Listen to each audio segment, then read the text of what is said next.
ఊర్ధ్వం గచ్చంతి సత్వస్థాః మధ్యే తిష్టంతి రాజసాః జఘన్యగుణవృత్తిస్థాః అధో గచ్చంతి తామసాః.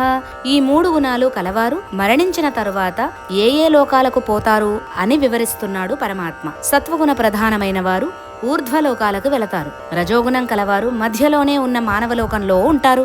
ఇక తామసగుణం కలవారు అధోలోకాలకు వెళతారు. మనకు పైన 7 లోకాలు ఉన్నాయి, క్రింద 7 లోకాలు ఉన్నాయి. పైన ఉన్న 7 లోకాలు భూలోక, భువర్లోక, సువర్లోక, మహర్లోక, జనలోక, తపోలోక, సత్యలోకాలు. వాటిలో మొదటి 3 లోకాలకు పైన ఉన్న మహర్లోక ద్వారం గుండా సత్వగుణ ప్రధానులు మరణానంతరం పై లోకాలకు వెళతారు.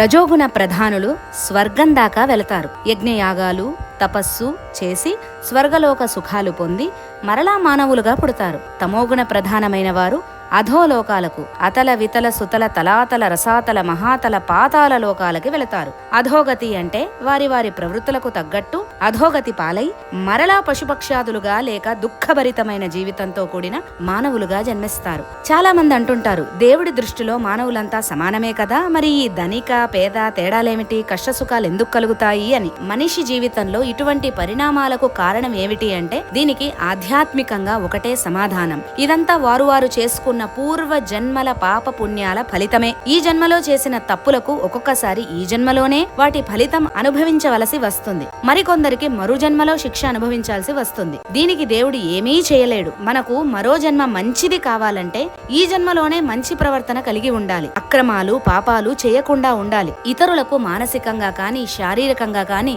హింసించకుండా ఉండాలి. ఉన్నదానిలో తృప్తిగా జీవించాలి. అదే సత్వగుణ ప్రధానంగా ఉండడం అంటే. అలా ఉంటే ఈ జన్మలో సుఖ జీవితం, ప్రశాంత జీవితం గడపవచ్చు. రాబోయే జన్మ కూడా మంచిది వచ్చే అవకాశం ఉంది. అందుకే ఊర్ధ్వం గచ్చంతి సత్వస్థాః, సత్వగుణ సంపన్నులైన వారు జీవితంలో పైకి ఎదుగుతారు, జ్ఞాని అవుతాడు, అందరి చేత గౌరవింపబడతాడు, 10 మంది చేత మన్ననలను పొందుతాడు. రెండవ వాడు మధ్యే తిష్టంతి రాజసాః, రజోగుణం కలవాడు అటు జ్ఞాని కాలేడు, ఇటు పతనము పొందలేడు, మధ్యస్థంగా ఉంటాడు. అన్నీ ఉంటాయి, కానీ ఏమీ లేని వాడిలాగా ఎల్లప్పుడూ ఇంకా ఇంకా కావాలని కోరుకుంటూ ఉంటాడు. దానికోసం నిరంతరం ప్రయత్నిస్తుంటాడు. జీవితంలో శాంతి సుఖం అనేవే ఉండవు. ఇక 3వ వాడు జఘన్య గుణ వృత్తిస్థాః అధో గచ్చంతి తామసాః, అంటే వాడి గుణాలన్నీ నీచమైనవే.